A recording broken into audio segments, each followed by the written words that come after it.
girl, I just be dozing off. I know you was over there asleep. I just Hey, be y'all, we dozing live. off. I know you was at the house sleep. Sorry, we late. Nah, yep. Twin was over there sleep. Let's out. I do not do that. I was not asleep for the last 30 minutes, but I definitely. I know Twin was over there sleep. I know you had with the sleep. Because what was I doing? Oh, I was rewatching the episode of House of Dragons, and I literally just laid my body down for 2 seconds. This last episode. Because I had to turn it on a couple times, but while we can start, we're gonna go ahead and slowly go ahead and get into it. We were talking about Love Island and like falling asleep. I think I watched this. I did a recap of this episode. What else have you been watching this week? I like to check in and see because post interview with the vampire we've been watching. So I was very happy to realize that that time I got reincarnated as a slime, I thought it was over. Like it was a weird cut. And then they did like one of them breaks you didn't know about. Yeah, but it was just a week. Thought it was over. Yeah, but they came back. So I watched that, and I did look up a list of. It's probably deep in my gallery, but I did take a snapshot of a list of horror anime because I wanted to get back on. I wanted to get back on my horror anime. Yeah, vibes. we got to get. I'm excited that after this, if there's no other shows out, that we'll be getting back to some anime because I do miss talking about some. I'm sure there's some like good stuff that we're gonna be able to watch, and I'm kind of ready to talk about anime a little bit again. I am watching a new Boys Love tonight in Taylor Senpai's what's it called? Discord. I cannot remember the name of it. I will send it to you. But we watched Mignon in there last time, and we ready. It's one of those. It's one of them. Okay. Look, I might have to make me a little side segment of Boys Love because they be eating. These new ones be eating. So we'll be doing it. I've been watching Love Island and The Acolyte, the Star Wars series finished, which was really good. I'm so excited. And I'm supposed to be starting 9 Perfect Strangers because the guy who plays the Sith Lord is also in that. And I'm just trying to see smutty scenes with him at this point. That's it. A valid reason to do anything. But I mean, it's got an all-star cast. Like it has Nicole Kidman, Regina Hall's in it. It's got like a bunch of people. The Kidman? I haven't seen her in something in a while. Really? She was in a movie with Zac Efron, I think, recently. Girl, she's been Zac working. Efron do not pull me to the box office. It's a Netflix movie, and I didn't watch it because it had the other girl Netflix on there. I really don't care for having on my screen too. But Nicole Kidman been working, so I'm going to be checking out 9 Perfect Strangers now that all my good shows are ending, all my summer shows are ending. I know. That's the thing. Like it be this weird gap between really good shows. It's like I need y'all to really put y'all foot in this writing and direction and y'all originality and give us some bangers. Because like I've back in the past, this wasn't a thing. There always used to just be something on TV. I feel like HBO used to hold it down like really well too. Like they had it back to back to back. Like they was just constantly cranking out bangers. I just feel like between networks there was always like some high quality something you could be watching. I just feel like right now there is a huge gap. Like I mean, also, hey, a lot of that could be my ignorance. I also am not out here slaving over TV Guide. Right, exactly. I'm gonna fill my time with gaming or something. I mean, there are good shows out there that I don't. So if y'all know any good shows, definitely feel free to share them because I definitely am always looking for something good to watch. I'm watching The Serpent Queen on Stars. I love that show. It's a period piece. It's really fun. I enjoy it. So that's the other show I'm watching. But we're gonna go ahead and get into Hot D, the reason why we're here. What episode was this? 5, 6? This is 5. 5 out of 6 8 is tonight. Yeah. Okay. I'm gonna try to say something positive. We're gonna do like when you do the work icebreakers, and then like, everybody go around and say something nice about the person before we get a compliment sandwich. Yeah, a little compliment sandwich. So yeah, let's do a compliment sandwich. Let's start off with a compliment. Okay. Yeah. You go first because I want to see you struggle. Rhaenyra is getting stronger. Oh, I got one. Amon's wig is laid. I saw somebody on Twitter say that they know a black woman from Atlanta laying Amon's wig because they lace wig. But really, I think the issue lies with the Negroes. Cause who's doing theirs? Because that's what I'm saying. Damon's hair is pretty together as well. Yeah, like that's why I don't think it's a black woman from the A, because I'm like, if the same person's doing the them other people wigs, they don't know how to do them that way. It feel like racism to me. Because if it feels like racism, it probably Corliss is lace versus Damon and Eamon's lace. Wait, do you see Corliss lace? Let me see. I'm pretty sure. I feel like I know it was season 1 was worse. Season 1, all of their wigs was worse. I feel like this season gotten better. Yeah, but it ain't as like what's the word? It's not jarring though. No, it's not jarring. It's not jarring. But for sake of comparison, theirs are put together just a little bit more. Well, that was my compliment. So sorry, Eamon's wig shit on it a little bit. Eamon's wig is laid. I will give an honorary mention to Alicent, because that is not a wig. It's not. I heard she got tracks though, right? Like some added extensions, volume? Probably. You know how they be clipping on to the to the ends, giving a little volume. Yeah. Little va-va-voom. But that this right here is hers. Yeah. And I think my compliment is just any additional time more dragons are on my TV screen. Yes. That's always going to be a compliment to me. I love it. I know it's hard to animate these dragons, but I just really wish, like, you know, I always do this with every show. I always just want like 1 or 2 slices, not in the middle of the season where I'm trying to get through plot, but I just be wanting a little side slice of life energy where we just like a day with my dragon, you know? Yeah. Like I just want to see or just like a kid with their dragon, like how I'm curious to know, because they always talk about this connection, and I really wish I could see like how that connection is formed, because we're seeing adult dragon riders who have been with these dragons since they hatch. But I just want to see, like, they talk about putting the dragons in the baby's cribs with them and the eggs. I'm like, I just want to see like a little Targaryen kid with their little dragon. Like, do they be outside in the yard playing? Like, do they be playing fetch and stuff? Like, what do they do? Like, I just want to see that. I want to see that though. Like, that would be cute. I don't think the timing ever really matches up for that though, unfortunately, because I think even when even when they do put the eggs in the like crib with them to help bond, they still don't hatch for years later. You know what I mean? So I don't feel that would be really adorable though. Hey Toby, hey Kai. To see, if it's like a few years, like how many years though? Like even if it's 5, I mean, kids don't really be for real outside like that. Well, they don't be bonding with them like that. They still have to go through that process of like letting the dragon grow older and then having that, like, I can't remember what the command is. They say, because they do have to. We've seen them a little bit in season 1. Like, you have to kind of, the dragon has to choose you almost. Like, it is a little process. But I still want to see more of it. Like, they'll be like, oh my God, I left you in here for 5 minutes with Vermithor and now you're dead. I'm going to need to see all of that. I mean, this is Game of Thrones. I wanted to see some kids get roasted. I agree with you. I wanted to see some failures. I didn't say that right after you said kids get roasted. No, but I want to see some failures in the try. I mean, we got a little bit of that with Aemon, and I really liked that whole thing of him kind of like sneaking and doing it on his own. Epic scene. But that's still more of a criticism of season 1. That could have probably been stretched a lot more, I feel like, just because I feel like there was so much there that they could have spent a little bit more time in. Where we are now, I don't mind them like kind of speeding through certain things. Like, I'm okay with it. But yeah, that's all I would just really have loved. The dragons are the highlight for me. So I just really would have liked to see. But I'm just thinking it might be cheaper to animate a smaller dragon. Right. And, you know, they are big ass. Like no, absolutely. 100%.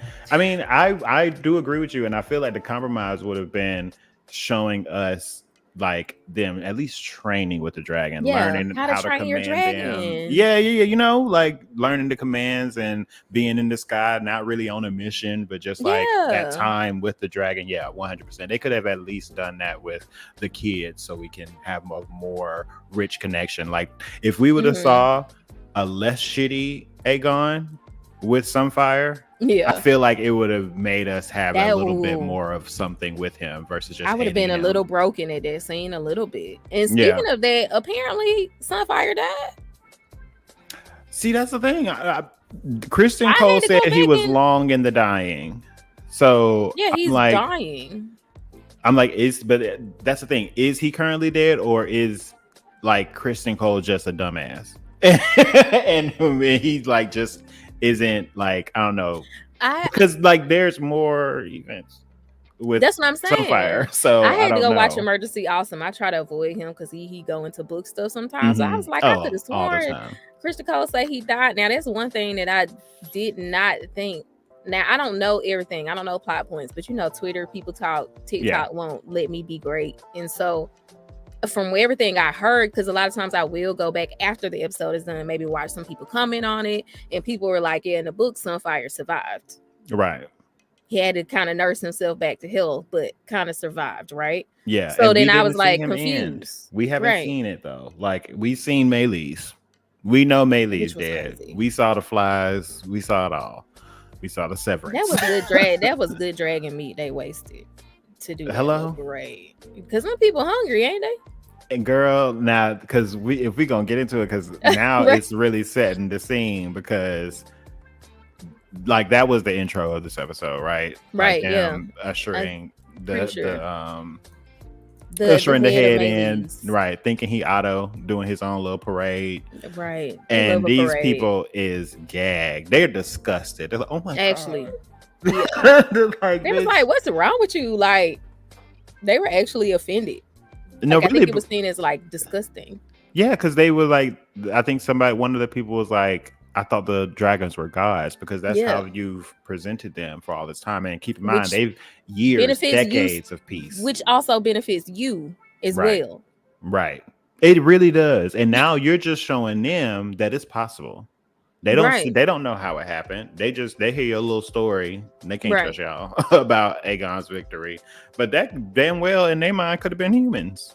Right. They could have thought Kristen Cole might have done it. That's why I'm like, I know this is a civil war, but I don't think that's helpful to y'all to like show that the dragons are it's just a dragon. I mean, it's Maylis though. Like, right. He really thought he ate with that. Talking about did they not understand that we won? Like, bitch. Y'all didn't win. There's still other dragons alive. You just carted around a baby severed head talking about Rhaenyra the Cruel. Right. Rhaenyra the Disgusting, whatever you want to call her, the horror of Dragonstone. Like, and they said it in the crowd, like, she's going to answer for this. You think these people ain't scared about what's going to happen to them because y'all don't care? Right.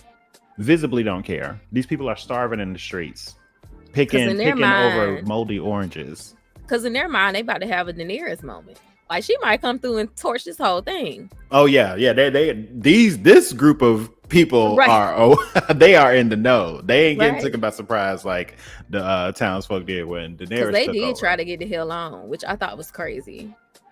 Like, everybody started trying to flee. Well, just because it's going downhill also, and then y'all done pissed Rhaenyra off as far as they're concerned. So they're like, we got to go. But Aemon was like, which I guess that maybe that happened after, because this is after he became Regent, which is the name of the episode. The name of the episode is Regent.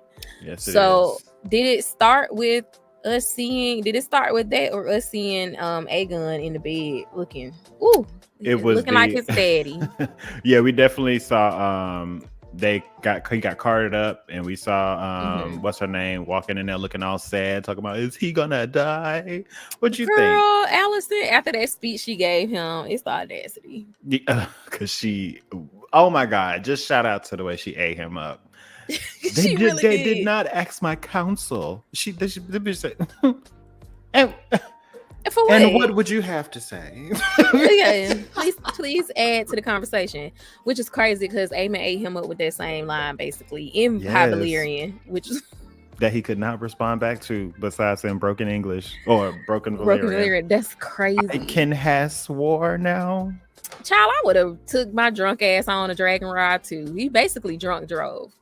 Yeah, he did. And I mean, that's what happens when you do so. Don't drink and drive. You get a head-on collision, bitch. But I did feel bad for him when they were like pulling off his armor and stuff and the burns. Like, that was very, like, ooh, it was so painful to watch. It was graphic, and I feel like I flinched at just a human being experiencing this. Right. when my brain still made the connection that it was Aegon, girl, I pulled right back out of it. I was like, well, he lucky he had the armor. Because that's Valyrian steel. He would have been a literally a husk of melted armor had it been a regular person, because you got a Vhagar Dracarys point blank. Burns though, that's crazy. Because Dragonfire is like super hot, and I'm just like, it's the only thing that can melt Valyrian steel, but it just wasn't like focused on it as hard. I think no, that's a lie. Regular fire can melt Valyrian steel because they be melting the steel down over and over again. So that might be a little bit of a lie. I feel like that's traumatic to be burnt by Dragonfire and survive. Hell yeah, you saw like at this point. Why it does? I'm like, I mean, Kristen Cole was fucked up the whole episode, just witnessing the destruction of dragons fighting. Like he's traumatized. He definitely got a little bit of a humbling. Yeah. He's traumatized. I feel like he's still gonna be shitty, but I wish this was like him being like, we gotta reverse this. That's what I didn't have too much faith, but that's what I was hoping he would come out of it as. Like, this is not something that we can rein in or that we can control. Like, we really do need to figure out another way. But of course he's not gonna make that jump. No, I think if anything, he'll just empower Aemon more, because I think, like he said, like, this is a war for the dragons. Now we need a dragon rider to lead us, and I think it's just gonna make him more like, I'll do whatever Aemon wants, or I think it'll make him ride harder for Aemon. Yeah. If nothing else, because it's just like, this is over my head. It's above me.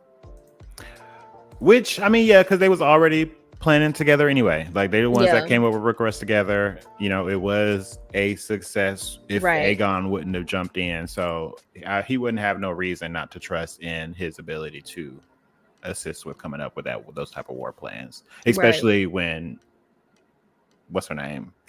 Cool. Alicent isn't doing nothing of the like. You know, she's her thoughts are taking this war on in a completely different direction, and nobody with a penis wants to hear that right now. which I loved it. That was such a good payoff for me, seeing Alicent look crazy when she was at the table. Ooh, sitting there pumping up her little chest. That was so good. Like she was about to break, because I really thought she was. I was like, what is she possibly gonna say? Because you're gonna be looking just like Aegon when he put that knife in that table, bitch. They gonna look at you and be like, okay, so what about Rook's Rest? Like, which I think that's crazy. I wouldn't say I feel bad for her, because it's what she deserves, but it's just crazy to me. It's almost like she didn't see this happening. Like, how do you not see this coming? Because they've been commenting over time about how the men want their war, and the men are just gonna kind of do whatever they want to do and want. But so it's like, so what did you think was gonna happen? Like, how did you see this playing out? Let me ask you this question. Woman with a woman body and a woman's mind. You with let's put yourself in Alicent's position. You usurped this crown, aiding in this patriarchal mindset of a woman can't lead. Would you ever, in your wildest loopy ass days, stand up and be like, I should be the head of this now?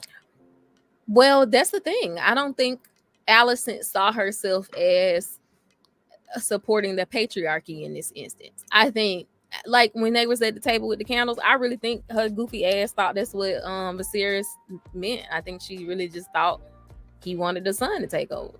I get that. So I don't think she saw everything she was a part of as like, they just don't want a woman to run it. I think in her head, she like compartmentalized it to like, oh, this was my husband, I'm just doing what he told me to do. Like, but I just feel like she compartmentalized it. Like, I think she looked at herself in a vacuum in that instance. Which honestly is probably another reason why she's not fit to sit on the throne, because you can't be taking out external factors when it comes to like context, bitch. You know for a fact these bitches didn't want Rhaenyra on the throne. I mean, that's because she's a woman.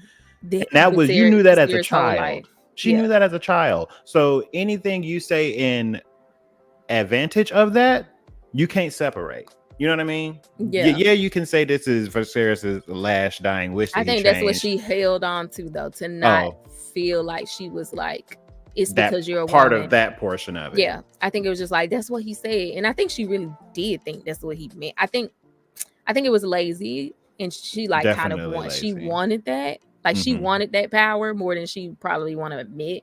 So I think it was just easier for her to believe he meant like Aegon instead of like really digging and thinking about it and asking. Like, I think it was just easier for her to just believe it because she kind of low-key wanted it anyway. Yeah. But yeah, it feels like one of those things she couldn't admit to herself or anybody else that she really wanted power. So that's why she just ran with it. Yeah, that's what I can see that. I stand behind that. Yeah. It's just like, I'm just so like, girl, you just constantly find new ways to make me respect you less, because it's like you feel very loopy in this point in time right now. Right. And honestly, I wish shout out to Adrian Expression. He did an amazing video talking about how Alicent and Rhaenyra feels toothless this season. And like, I don't know why it never really clicked for me. It never really clicked for me until I like actually heard it out loud. And I'm like, actually, yes, because comparing young Rhaenyra to Rhaenyra here right in present day, it's two different people. And I get it. This over a decade, people change as people, but I said this about Louis when he turned into a vampire. There are certain aspects of yourself you can't lose. Yeah. And that fire, that disgust Rhaenyra had over the way the system is just set up, like, stuff she's forced to do. This is how you come out on the other side. It feels strange in a sense how we left Rhaenyra in season 1. With that look she gave us at the end, that like fire, someone has to pay. If we hadn't left season 1 without that, because right now to me it feels like Rhaenyra is playing Viserys right now, like she's being like her dad, and it just feels weird to me because we left off with both you lost a child and Luke passed, and so like, I don't know. I'm just not seeing that energy we saw in that face she gave us at the end of the season. It's like, that face looked like you ordered for Jacaerys to get his head cut off. Yeah, that face looked like you told Sir Otto what's his name, Sir Arthur, to sit his punk ass down because he was trying you in your face in front of all his council members. Right. Like, that's the face that I got. I got like, this girl is about to burn it all. Right, and it just did not happen, and I get it, and I get it because you want her to. Is she questioning herself? Is that what they're trying to? I'm not really sure why they're going this angle, because I feel like she could do a lot of the stuff she's doing, but still be fiery. Right. So I'm not really sure what they want us to understand about her.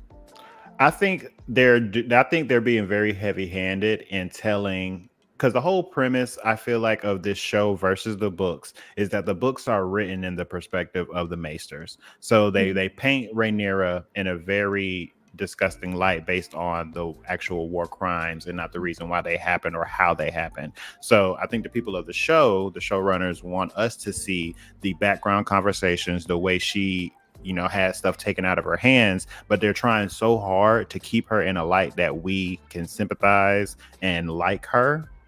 You know what I mean? They're just neutering the shit out of her, and what she like. Honestly, some of the way Rhaenyra was talking and being presented in the books, you can still keep some elements of that and still make her a human and not like completely atrocious. So I don't know. Because part of me feels like she's supposed to be Daemon's partner. Like, I always saw her kind of like as his equal almost, as far as like energy. Like I feel like she could, even when she was young, like she could like, because they were the same. Like, the way she went and got that egg back when nobody else could.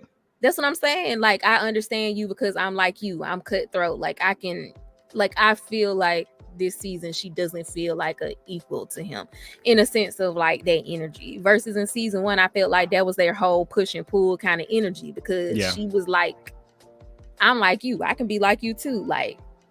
So I don't know. I'm just missing it. It feels like she's very like subdued this season, and once again they haven't done a good job of helping me understand, is this her grieving, because it seemed like she was gonna be in that anger space. So and then as more people start to die and more victories are won, I would just think that she would get even more like push to action. But it's like truly. Nothing is really pushing her, like. And she's not the spearhead of a lot of this stuff. Like, that's the part that frustrates me, because I get her frustration, the character, Rhaenyra. Right. I get her frustration. She's the crown. People don't want her to act and be, in the line of fire and stuff like that. But even at her council table, she isn't the one that is moving the pen along. It's Jace. It's the new girl that she saved that is like Queen of the Whispers or whatever. Like it's her bringing, war plans, and I just want more of Rhaenyra to be the one that's like being the leader. All she's doing is her best. Get her on a dragon or something. Like it's just nothing. And why is Cyrex still that size? I will never let that go.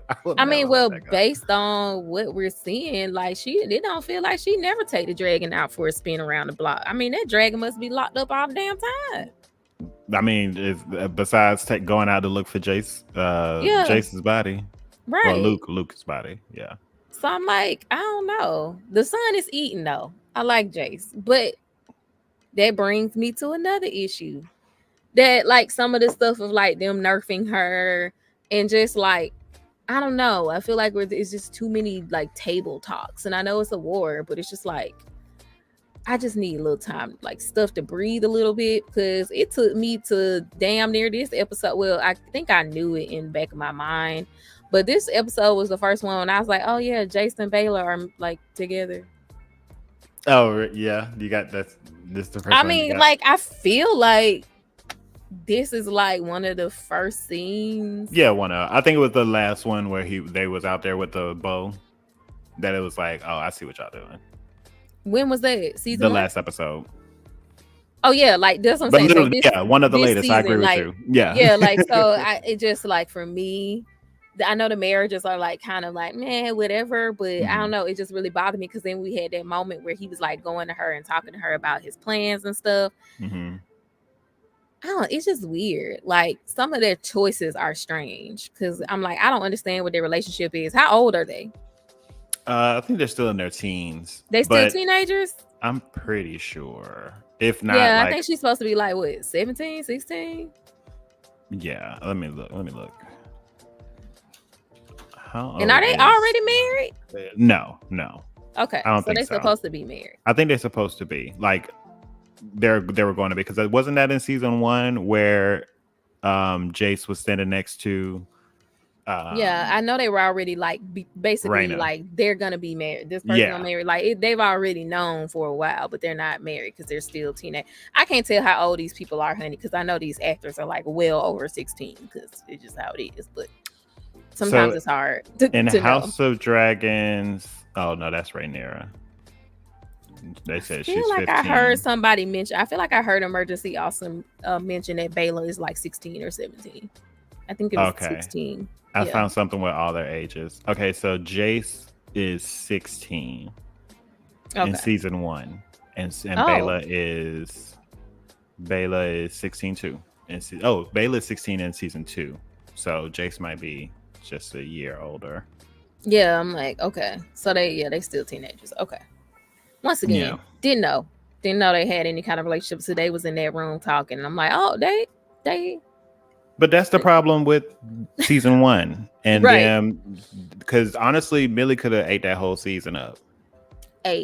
Like she could have chewed that whole season up, but they wanted to speed and get to the dragon fights and all that type of stuff, so they cut a lot of the meat that was used to build out these characters in the beginning. So yeah, we missed a lot of different characters growing up together and experiencing. And once again, we could have been pro long strokers for that, because it's just the build up to it. I just remember watching Game of Thrones and just like we got them little Drogon scenes, and like there was so much in between where we never saw them, but it made the payoff so much better. I think they could have did a little bit. They could have long stroked this a little bit longer, just a little bit. It ain't got to be stretched out like Game of Thrones that long, but just a little bit. Like you said, season 1 definitely could have gave. To play devil's advocate, you do run that fine line of people want dragons. It's House of the Dragons, right? And I feel like if it was a lot more of like seeing interpersonal relationships, But I feel like people probably would have still complained about that though. You know what I mean? Like, okay, how to train your dragon. This is how to train your dragon. They're like, let's get to Rooks Rest. Let's get to God's eye. Let's make all this stuff happen. You think it would really? I guess they would have had to give all that backstory. That's why it's like hard, because you're like, okay, then just drop us in the story where you want us to be. Yeah. But they do have to give. It is a lot of backstory about how it all fell apart, and her dad played an important role in it. So, I mean, I understand it. But the fan I am, I'm sorry, I could sit around and listen to the table talk all day, as long as it sounds like it's moving the narrative along, or as long as it sounds like there are some developments coming from these table conversations, or stuff that I can extrapolate from my own theories.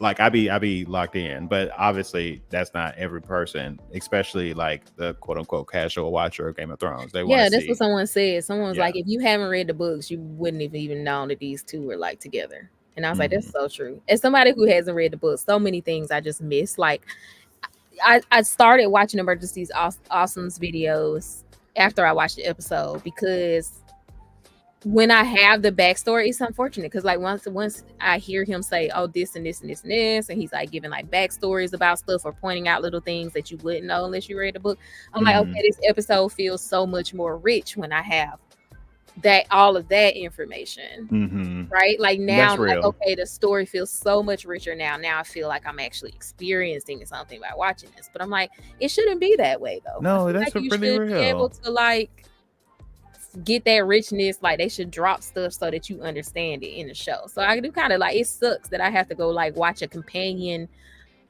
YouTube channel to the episode. Like, did you get your companion guide to the episode so that you can actually know what they're talking about? Like, I don't know. I kind of feel like that's a problem for me a little bit. Yeah, that's that is valid, because the reason I'm like, because I always believe the story of Game of Thrones and House of Dragons to be very rich, full of lore, full of subtleties and nuances and all that type of stuff, and just like the way we get to certain places. But honestly, that's because I also do in my free time sometimes look up some of the past things that happened, like the Doom of Valyria, knowing a little bit more about that story. Like, it does give me that extra content and makes me that much more locked in. So I'm imagining if I never would have had all those outside external resources, would I be enjoying it the same way? So that is a good thing to bring up, because honestly, if I take all of that out, there would be a lot of times where I'm probably just in and out. Or like I'm lost. I'm like, I don't know what I'm supposed to be getting from this conversation. Like, it does feel like a lot of stuff hints at other stuff. And I'm like, I feel like I didn't get the context to that within the show. So then I'm like, did I miss something? Like, a lot of times I'll be like, did I miss something? Like, it makes me feel like maybe I'm zoning out on the show, but I don't necessarily think I am. But I always feel like I'm missing information, Yeah. So then I'm like, okay, was I just like not paying attention, or did they just like not mention this? Or is it just like, okay, if you read the books, you kind of know what this is. So that's kind of like my struggle with it. I think that's why I'm having a hard time staying locked in at all times, because it always has that feeling. But I mean, I'm staying locked in because I ultimately enjoy the story. On Twitter, somebody said they tired of Daemon being at Luigi's mansion. So he's over there in Luigi's. He's over there going through it. That is a good metaphor, because it's haunted as hell. What is happening? Like, that's the other thing. Like, I don't know. Like, I'm struggling. Like, I'm a little tired of Daemon at Harrenhal too. Like, I do want them to get to the point with this whole Alice storyline. Like, a part of me is, I mentioned before that I'm hoping that she's a addition to his character. Like, she's really helping him hopefully look at himself a lot more. It seems like he's not really taken to it, considering his love making to his mother, and she telling him everything that he ever wanted to hear about the crown. Both of his declarations to Alice and that one dude that gave the castle up. Like, he's literally like, I'm gonna take the throne and she can be here if she wants. They saying he has mommy issues? Why was it his mama? I know he never met her because she died before he was born. Well, when he was born.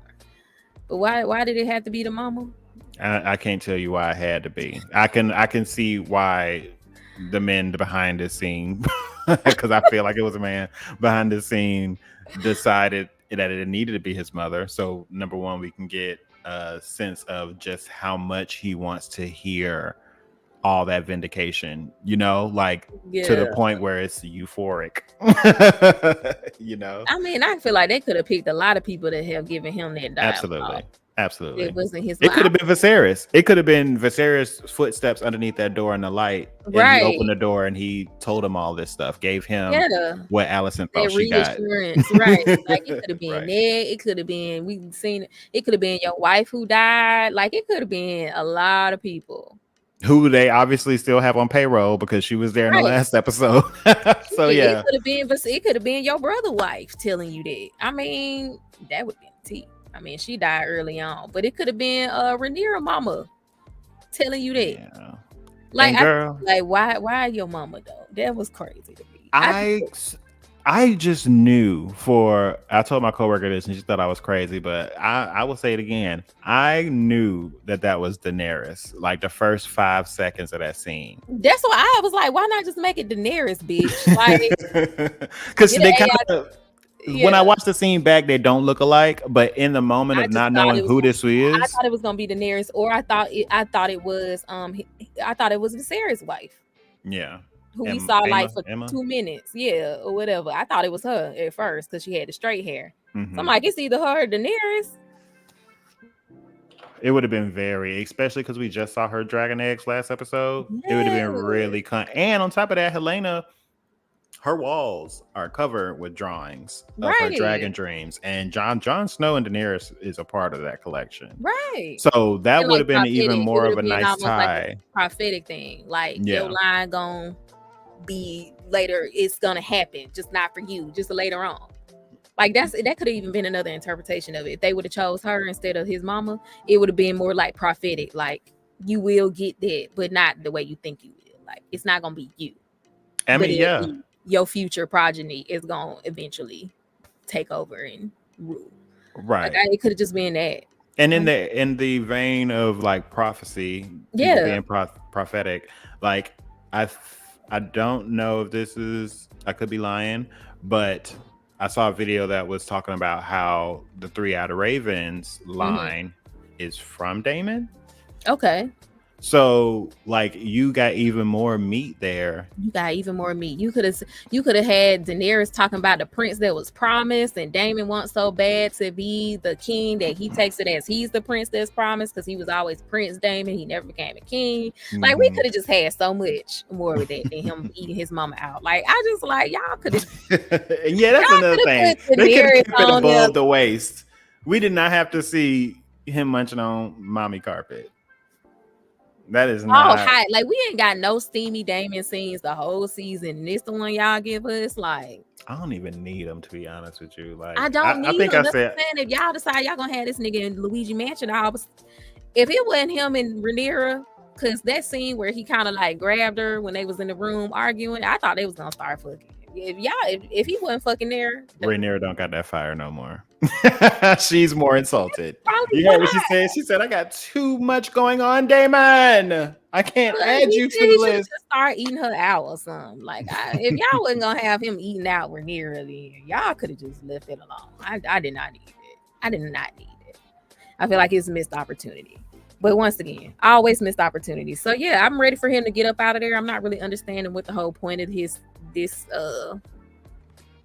is it trying to help him see something about himself or really like figure out what he wants or whatever? I mean, sure. the main reason I'm holding on that it is to push him forward in his mirror moment is because like in that scene where she was like helping him wrap up his hand, she was talking about like she pretty much knew the atrocities he just let loose on House Bracken because he told the Blackwood dude like he pretty much the same thing with Blood and Cheese where it's like do whatever you know what to do. And so in that scene where they doing that, he was hearing all these screams of women, and I believe that's the actual screams of the Brackens like doing all, but them people came in later and said that this is happening under y'all banner. So you're not allowed anymore in this moment to be separate from the things that you're loosing on the world. Like you're going, like if you're not going to be there, you're at least going to be experiencing it in some way or shape or form. So I'm hoping that lingers with him in a good way.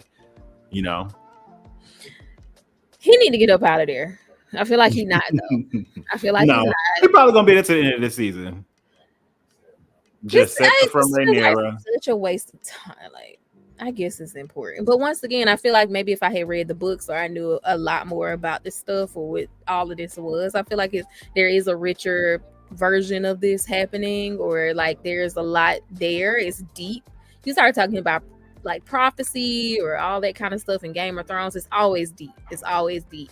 But I just feel like, once again, it's another one of those. I'm not getting enough on the screen to understand what I'm supposed to be like, even what breadcrumb I'm supposed to be following or anything, you know?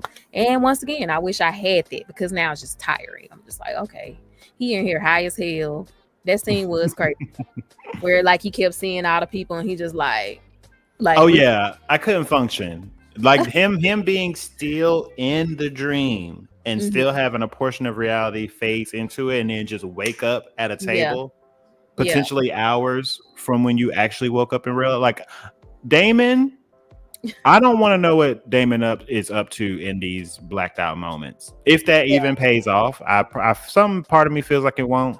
But if they were good writers, they would like include what's happening in these like blackouts. Yeah, like what is he doing in the day to day? I just want to see him just blacked out, high as hell, riding his dragon, honey. Oh, I love when Caraxes is on screen. Yeah, honestly, Caraxes is my favorite dragon design. Yeah, I love Caraxes. Caraxes is so vicious. Him and Daemon are so connected. He don't even have to talk. He don't even have to give him commands. I hear. I mean, Twitters. Yeah, because I think like the red worm is one of the most like aggressive, like battle hungry type of dragons, and they do feed off of their bonded dragon rider's personality. Like it kind of like they do a little bit of a melding, vice versa, both of them, both ways. And for Caraxes, the type of dragon he is, to have a rider like Daemon is just the way too perfect synergy. Yeah, the synergy got to be crazy. Yeah, because imagine with Vhagar, right? Vhagar was written by Laena. Now, nobody's saying Laena ain't got no fire behind her, but Laena ain't gonna fully bring out the potential in his destructiveness like Aemon would. You know what I mean? Yeah. Part of me feels like they have a bigger bond than Laena and Vhagar. I mean, yeah, maybe because she even let him. She let him, which I still remember that scene. That's I'm like, I'm so mad.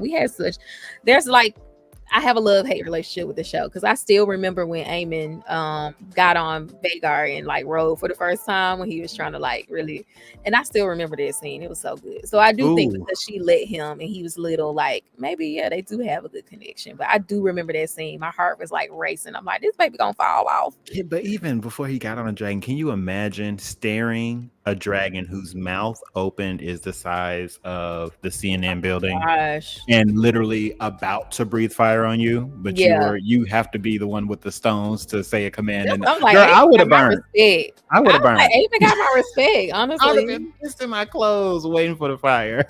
I don't know how you did it. This didn't work out. He was so ready. I think for him, he was just like, I ain't got nothing else, bitch. Everybody be making fun of me, so you gonna kill me or I'm gonna get it. But I just remember that scene, so I do think they have a good bond, because her old ass is like, I mean, I guess. I just picture Vhagar with like an auntie voice. Yeah, I'm more of a grandma. Like she's definitely like in her 90s in human years. She like a southern auntie that cook though. Like she almost a grandma, but she maybe don't got no kids or something. She old though. She old. Like, I think I get that, because if I had to give each dragon one descriptive word, right? Like Caraxes, I would give like vicious or like fire. Vhagar, I would give tired. Yeah, she's sick and tired of being tired. She's sick and tired of being sick and tired. She's tired of y'all letting her air out her house, letting the AC out. When y'all be going in and out, she done told y'all to stay outside or come inside. Don't be letting her air out her house. She be telling y'all to take smelling like outside. Vhagar said y'all gonna go take a bath because y'all smell like outside. Vhagar said we finna get up on Saturday and clean to gospel music. Like, yes, Vhagar is calling you all the way into her room when you upstairs to hand her the remote on the nightstand. Right. That is what Vhagar's doing. Can't remember nobody's name. Everybody's baby. That's Vhagar to me. So I just love it. I wouldn't think they would be appearing, Aemon and Vhagar, but I don't know. I like it. It's kind of cute. It's kind of cute. We need a good villain because Alicent is not delivering. Because girl, I saw comparisons. People talking about Alicent is way more disgusting than Cersei, or like she's way more vile than Cersei. I was like, have you met Cersei? Do you watch the show, Tamar? I was about to say maybe people are too far removed from the Cersei. Cersei stood at the top of the Red Keep, sipping wine, sipping a nice Cabernet Sauvignon Blanc as the Sept got completely eviscerated in Wildfire.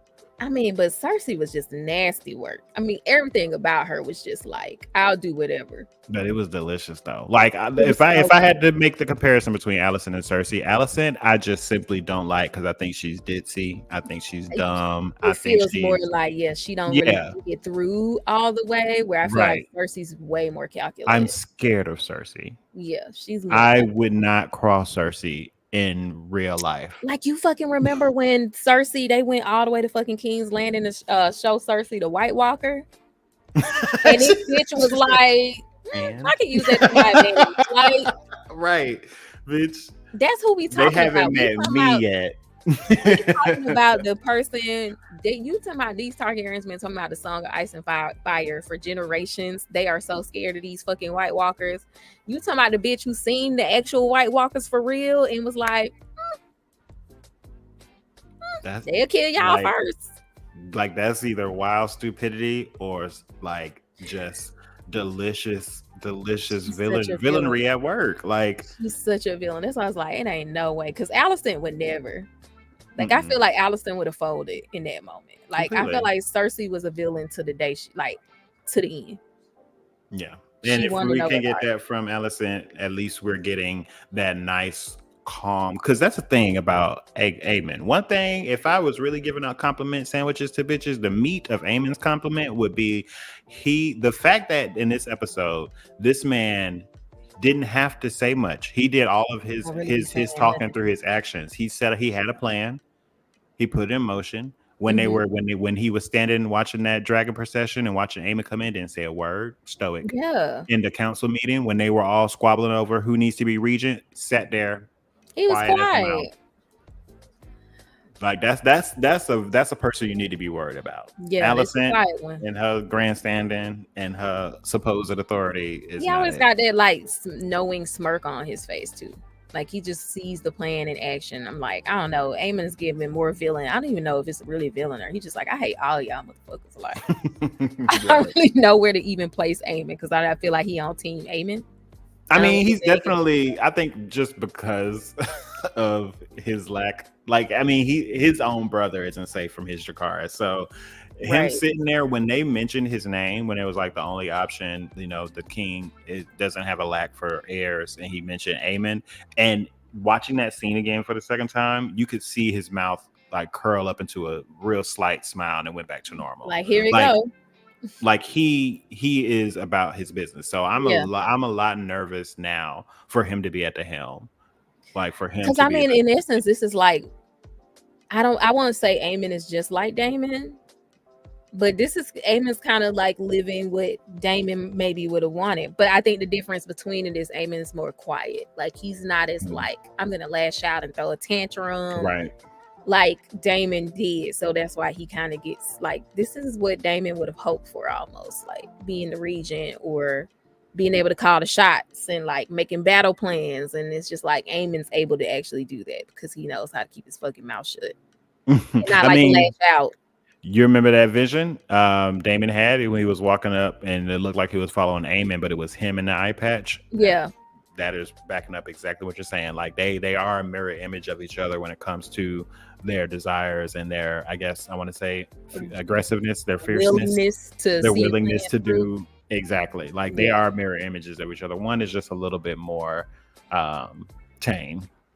Yeah, I think so. But that's the other thing, though. Daemon is really being quiet. I feel like it's been pretty quiet this season. Like, he have conversations, but he's been real laid back lately. Like, real quiet and brooding, or so I would say. I mean, but we see his first act, outside of Rhaenyra, outside of taking Harrenhal, but the way he gets the Brackens, we just briefly talked about, him telling the Blackwoods to do what they do, but we saw later that not even that worked out.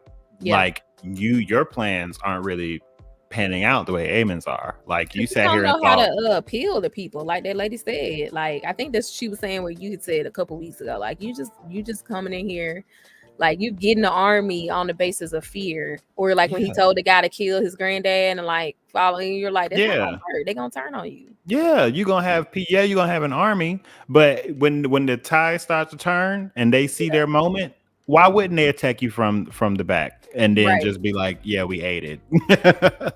give us Harrenhal now. Make us knights and lords because we aided y'all in this way. Because I would do it too, boy. You took my wife and my child and told me to fight for you.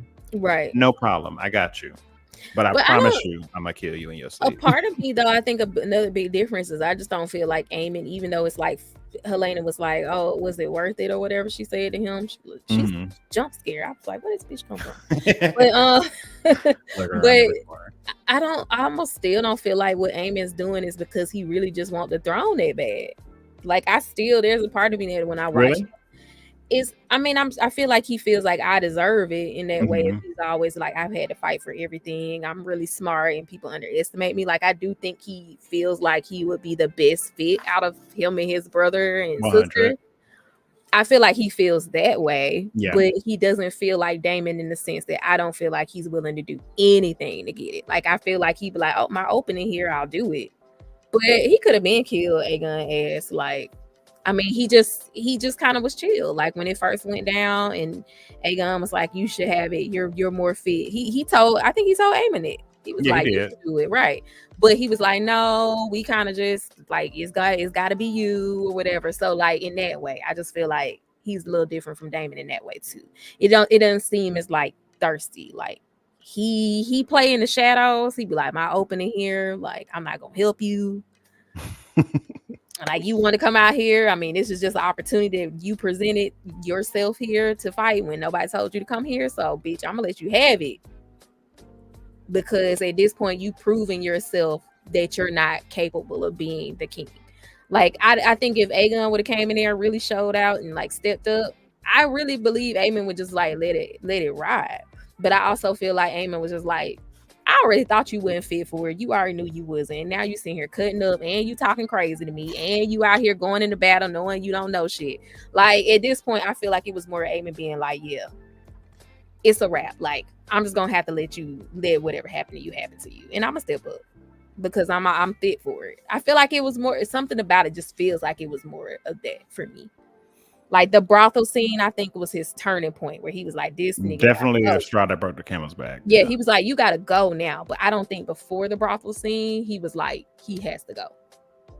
He was like, he should go, but he don't have to go. I'm slightly of that mindset, but kind of on the opposite end at the same time, because I don't know, it's just in certain shots, like when I don't know if it was when Aegon was getting crowned or it was a scene where the conversation was either about Aegon getting crowned or him getting crowned, and it was just like the camera was on him, like looking at it like that should be me. And then it also had him kind of looking at Helena, because I also think he wants to be with Helena too. So even though he isn't like he's not married or anything. No, I don't think so at all. He's married to his first whore. Right. He looking at brothel with her. Right.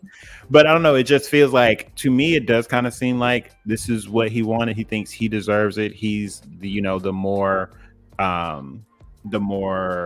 he has more credentials, I guess. Not credentials, but like he's just more fit for it. Right. And seeing it given to someone who doesn't want it, who throws it away, it bothers him. Like it really does bother him. And so even though I don't think he would have just killed Aegon before Rook's Rest to get it, I think he would capitalize on a situation to put him in that realm. Like, why would you take the knife that's passed down from, all these people who have been the king? And on top of that, like, of course, just the simple fact that you Dracarys him without a second thought was after just the brothel. I definitely feel like he was like, he has to go. Yeah. And I'm gonna be a part of that. Like, I feel like after the brothel scene, I agree with you. Like, he is definitely like, it's gonna be my time. I'm doing it. I think he resolved in himself that it had to be him. But I feel like before that, I agree with you. Like, I think him and his siblings all agree that out of all of them, he's the most fit. So I don't even fault him for feeling that way, because I think they all feel that way. Yeah. Honestly. And honestly, until Alicent threw her whole monkey wrench of saying that Viserys picked him, that none of them fucking even thought they was gonna be nothing, because they was like, it's gonna be Rhaenyra. Yeah, like, I think they wanted the most. I think they wanted the most legitimate next heir versus Rhaenyra. Like, whoever would have been, it wouldn't have been Aemon. It wouldn't. So I think they threw all just so it can be like, our cause is justified. You know, it'll be one thing. Honestly, speaking that, maybe that's why he always had such chill energy about it. He didn't strike me as a Daemon, because maybe in his head it wasn't even a thing. Like, maybe up until the Greens usurped Rhaenyra, maybe Aemon would never even had his eye on it, because he wouldn't even be in a line of succession if Rhaenyra actually had gotten the throne. Yeah, so I think he was trying to prove himself in other ways outside of being the king, because I think he purposely wanted to be the strongest sword fighter, because he lacked maybe like the other ways. Because I think didn't he like look up to Daemon, right? Yeah. He you can definitely tell he was trying to model himself after Daemon, 100%. So maybe that's like more so what he saw himself being. Like, I'm gonna be like helping her, or he was willing to work with Rhaenyra, be whatever, the guard or whatever, be the shadow Hokage. Yeah, right, exactly. So maybe that's what I'm seeing. Maybe that's why it doesn't feel quite like Daemon. Like, it feels like Daemon has always been like, I should get it, and it wouldn't have mattered what Viserys did, because once again, that's Daemon. Like, he don't never think anybody playing is good. Like, he's just like, we need to square up with these niggas. Like, Daemon's always Black Air Force One, and honestly, all of his cockamamie wackadoodle plans have worked out. Cockamamie plans. That's such a southern word. My country's coming out. But you can see that all of his plans, even when he goes in by himself, that's why, like, I believed he could take Harrenhal when he went in by himself, because he's done that before with the crab feeders or whatever they call those people. Yeah, like, he stormed in there by himself and ate. So like, everything's worked out for him. Not everything, obviously he didn't get the crown, but all of his little plans have like borne fruit, and like this one just was not it. So I was so happy to see him get humbled. So very happy to see like, this ain't the same political realm that it was. And that's the thing. Like, I think Daemon was very like cocky, but he existed in a time of peace. At the end of the day, that's true. Yeah. So you don't actually know what it's like to be in war times. And so I think he's finding that people switch up real quick. They're all sweet summer children. Yeah, I like that. Exactly. Otto was plotting on the throne since Jaehaerys was king. Everyone forgot he tried to pimp Alicent off to him, basically. Right. No, really. Nasty ass nigga sending that little girl up there talking about curry favor with the king. You do it. Put your pussy on the line. He's like, if he liked it, he would have. I think Otto would have definitely been like, bitch, say less. Otto like, I tried already. I tried. And he went into it. So I'm going to need to go up there and, talk real sweet to him. Because Viserys did have some sense on him. The way he looked at he was like Laena when she was a child, he was like, y'all is some nasty niggas, but this is the way of the world, I guess. Yeah, y'all is. I am not gonna be with this. Yeah, exactly. So yes. But I mean, yeah, and that's why it's like, I really don't see Alicent as the villain in all this, honestly. Like, I really never saw her. But I never saw her as a villain for some reason, because I just saw her as goofy. Like, I really just saw her as goofy, because she's just like her dad, like Chris Miles was saying, like her dad, basically. I saw him as a villain. I feel like Otto was more of a villain than Alicent ever was. Yeah. Like, I feel like she was just a chess piece for him. Like, she just did whatever she was told almost. So I never saw her as that. I think she was goofy enough to believe that Viserys, with his last dying breath, would fucking say Aegon. I just think she's really that stupid. Yeah, we saw her reaction to getting, and I'm so glad. I will forever be grateful for this show, if for nothing else, for snatching that crutch away from her. I love that they let us sit in that scene where her face was slowly, those micro expressions on her face. It's Conqueror. That's the word. You can say it. She's so good at micro expressions. Like the way she was sitting at that table when they was like basically deciding Aemon was gonna be the regent, just like the disgust that settled into her face. Even though like, ain't this a bitch? I loved it. Even though I was a little sniggling, giggling at her little puff chest, like she was really about to do something, that scene was really good. So good because like it just zeroed in on her. And then the whole the imagery of like, they really don't care about your presence, bitch. They continuing the conversation without you. But then I was like, when I saw her facial expression change, I had to tune into the background to see what they were talking about, because they were talking about the small folks and their grievances. And she was like, okay, the fact that all of y'all niggas want to do war is one thing, but now y'all talking about the small folks and like, what type of decisions are you about to make when it comes to them? And when he was like, lock the gates, don't let them in and out, don't let no merchants out, her facial expression said so much. The combination of that with them seeing that dragon head at the beginning talking about, you know, I thought they were gods, I thought they were undefeatable, whatever, and then somebody else talking about they're just meat. Girl, what is about to go on with these small folks? I don't know, but I would love for Aemon to just like pull up with Vhagar. Like, okay, we finna have a town meeting, bitch. Y'all better sit the fuck down, or I will torch this whole motherfucking. I really hope Aemon be on some shit like that. I really hope he just go full tyrant. I just like, I need that. It sounds like it. Yeah, you know how people like I love a good villain, and he's gonna have to be cut down. As Aemon stands right now, I don't want to see him get cut down. I don't feel like he needs to be. I know he going there. I know he gonna get there. But if we just had to say today, are you really ready for Aemon as a character to die? I'm not. I'm not ready for him to be taken out because he has so much. I need him to go full, burn them all.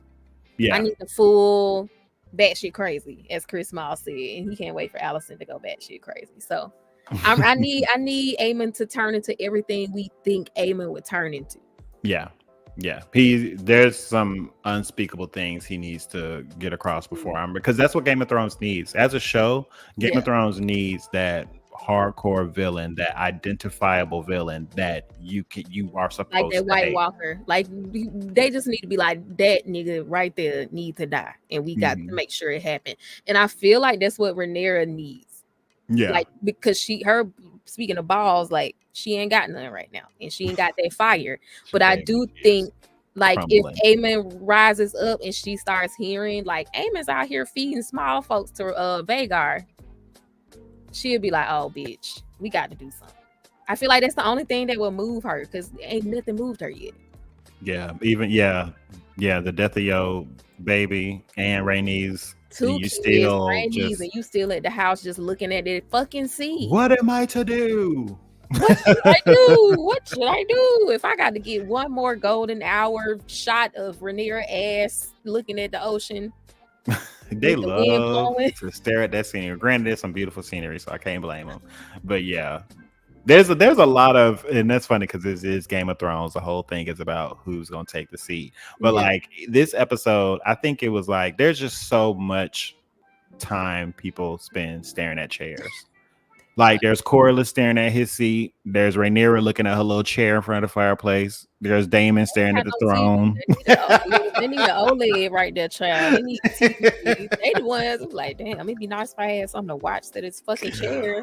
I mean, but we are gonna get to the dragon seeds. Is that what people are calling them? Whatever. Oh yes. Yeah, it looks like we're gonna get to that. Shout out to Jace for being like, you know what? Fuck all these. I'm gonna go do something. I like and do something you did. He did. He did. Not you can still see he's learning and like getting his footing as, you know, someone with authority. But seeing him like come full circle and navigate this conversation and really succeed, like I could if I was right there, I'd be like, I know she did actually. Yeah, I was about to be like, if I was right there, I'd be very jealous of that. And like when he came back to have that discussion, she was just like, you was sitting there like me, being like, what am I to do? Like I'm supposed to be this prince, and you got me sitting on my hands. Like, and now she sees him taking stuff into his own hands and succeed. And so hopefully this will give her the push. I'm glad I keep or to feel her. Or give the confidence that if she has to go out and put herself in a line that he's learned enough to like actually be able to figure this out. Yeah, stop keeping them locked up at the house. Yeah, because at this point I feel like she feels like I can't do anything because if I die, like Jace isn't ready and like Damon's probably going to try to usurp him. And like, I think more than anything, that's the only angle I can take. And maybe that's why she's so frozen. Cause she's like, I want to go out there and do stuff. But Damon's going to murk. She probably like, Damon will kill Jace if I die. Honestly, I do think in the back of her mind, she feels like. She knows that. She knows what Damon, the same way Allison keep walking around to everybody in the Brad keep talking about, you know what Aemond is or what he's become, like you ain't have no part in it. It's Rhaenyra feels the same way about Daemon. Like Rhaenyra knows what he's capable of. She knows she knows not to say what he won't do. Maybe I'm naive, but I be feeling a little bad for Daemon, just a little bit. Not bad in the sense of I don't know why people treat him this way. We definitely know because he be out here, he be fucking up. But I really do think he be riding for Rhaenyra though. Like I do think he do. Like even with this last episode, yeah, like he literally told two people, like I fuck what she said. I'm that nigga, here. And she can be there if she wants to, but I will take that crown with or without her. They're having like a little respect too. So I mean, yeah, I'd be like, fuck, I'd be talking shit too. Don't let me find out you said some shit like that, and it get back to me. Bitch, well, I'll have you separated from Caraxes like that, bitch. In the hubby, if we beefing and I was over there, I don't give a fuck what he said. I ain't got no nigga, and no nigga ain't got me. That's all Damon said. 95 degrees. I ain't got Rhaenyra, and Rhaenyra ain't got me. I'm just saying, he just mad. He just mad. Okay, I can't. I really be, but it's one of those things because okay, this is me like sympathizing with villain types. As like, you do, as we all do. Let me not put that on you. Because no, it's really hard when like maybe you were away and you changed a little bit, but you still that person. But like people will never let you live it down. Like people just like, oh, you gonna stab me in the back as soon as I turn around. You're gonna do this as soon as I leave. Like you out here trying to take the throne. You trying to take the throne. You trying like you gonna keep on saying it, bitch, and I'm gonna do it. Like sometimes you get to that point where it's like, no matter what I do, you keep on coming back talking about something. I'm trying to do this. Mm-hmm. And I keep telling you I'm not trying to do it. And I've been with your ass how long and I ain't did it. So it's like I could have slit your throat in your sleep. Like, really, if I really wanted to get rid of you, bitch, I could. Because quiet as it's kept, it's just you and me over here, and nobody gives a fuck about you. And Aegon is over there being the king right now. You ain't got no huge King's Guard over here guarding you. And I got a dragon. So, like, I really just feel like, to some degree, it's like, bitch, you gonna keep on saying I'm trying to kill you. Or I'm trying to usurp you. Because, bitch, I could kill you right now. Look, I'm sorry. It just be irritating me. That's why I be like, this is why he be choking your ass. Cause you be like, bitch, stop playing in I could kill you right now. I literally can kill you right now. I sleep with you. And then what? Everybody gonna be mad I killed you and then what? Yeah. Like, oh, who you got over here? Especially like who you got? Corlys, Rhaenys. I mean, like, bitch, and I'll kill you and they gonna be mad and then what?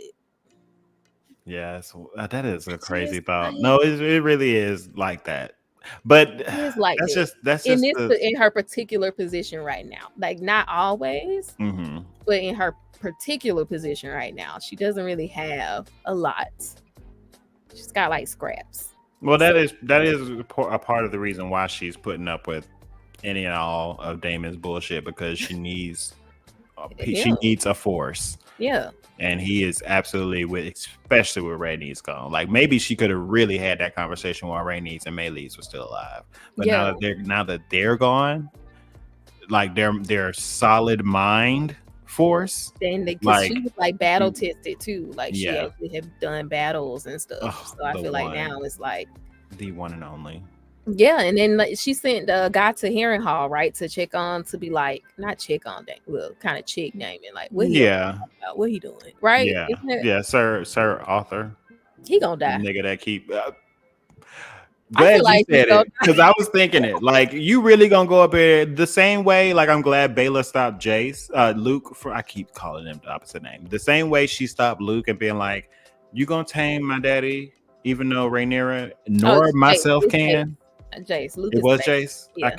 I can never get them right. I'm sorry. I care about both of them. I just can't get their names for some reason. These 4 letter. And that's the thing. I get Aegon, Eric, and Eric all right, but I can't get the ones they got them like white boy names. Jace, Luke. I mean, it's Lucaris and Lucaris, but Jace, right. Luke. Yeah. But I'm glad she like redirected him. And got him even though that was his idea. Great job, Jace. But even though that was his idea to go over there, I did not want to see him tame Daemon. It wasn't going to happen. And if he was successful, it would have been a little reality breaking for me as far as what these characters, who they've shown themselves to be. Like, and that's like I think really at the end of the day, we're gonna see that Daemon just like I don't think he's gonna make some gun for the throne.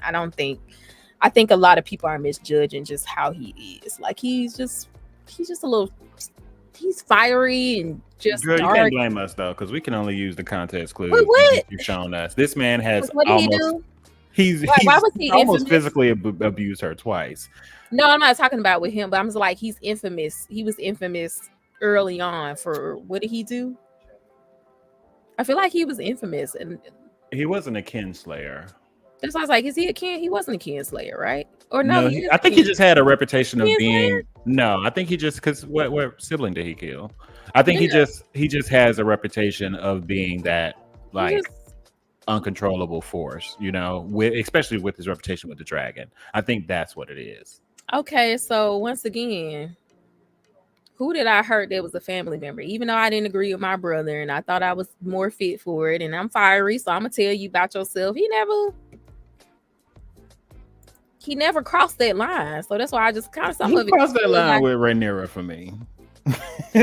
Like, that's the queen, nigga, and your girl. But I understand that, because I feel like that argument that we're talking about, like, yes, he has choker, but I feel like once again, every time they have that argument, it's coming to the head of what I'm talking about too, of like, y'all gonna keep on talking shit about me. I ain't did nothing to y'all, because bitch, really, if I wanted to kill you, let me show you. I could kill you. Like, I always feel like it comes to that point between them two. Like, you just saying shit. Like, you just saying what your daddy said and what everybody say. But honestly, I ain't did nothing to y'all ass. Like, I've been here. Like, I be fighting for him. I go fight battles. I didn't agree with your daddy. I told him about himself, but I didn't kill him. I didn't actually do like Aemon ass and Dracarys his ass or something one day. You know what I'm saying? Like, looking at a real kinslayer like Aemon, I just feel like Daemon's got more of a bad rap than maybe he deserves. Like, he does dumb shit and he's impulsive, but I don't know. I don't think I could jump the gun and say for me and say that he is truly there for Rhaenyra at the end of the day. For me, I have the idea of him simply using Rhaenyra, because the same opposite end of what you were saying earlier about like, what else you gonna do, bitch? Like, it's kind of for Daemon, like, you can't just up and just claim the throne right now. You're using Rhaenyra's claim to get the traction for you to set yourself up, so when things are ready for you to put in action for Rhaenyra not to be, you know what I'm saying? Like, he is her ticket to the throne.